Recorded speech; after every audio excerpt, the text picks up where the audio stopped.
गहरी रात की चांदनी से रोशन हुआ है किले का डरावना महल। उसकी भीतरी दीवारें उस अजीब और भयंकर राज को छिपा रही थी जो इसे एक अद्वितीय स्थान बनाता था। इस महल का नाम था भूतिया महल। एक रात एक यात्री ने भूतिया महल का दरवाजा खटखटाया। उसका नाम था विक्रम। वह उस महल के भयानक रहस्य को खोलने का निर्णय लिया था। धीरे धीरे उसने अंदर कदम रखा, लेकिन उसकी दिल लगी में धड़कने शुरू हो गई। भूतिया महल की दीवारों से अजीब और अनजान आवाजें आ रही थीं। रात की अंधेरी छाव में विक्रम ने एक कमरे की ओर बढ़ा। वहां उसने एक पुरानी खिड़की के पास खड़ी एक औरत का सामना किया। उसकी आंखों में अंधेरा और उबाऊ चेहरा था। विक्रम का दिल धड़कने लगा। उसने पूछा, कौन हो तुम? औरत ने कहा, मैं यहाँ एकांतवास करती हूँ। तुम्हें यहाँ नहीं आना चाहिए।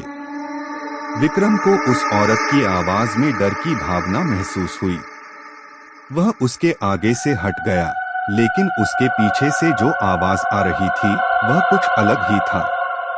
अचानक उसने महसूस किया कि कोई उसकी कंधे पर हाथ रख रहा है। धीरे धीरे वह उसके आसपास से घूमता हुआ एक अजीब महिला देखा। उसके आंखों में क्रूरता थी और उसके होठों से खून टपक रहा था। तुम्हें यहाँ से निकल जाना चाहिए, उस महिला ने डरावनी आवाज में कहा।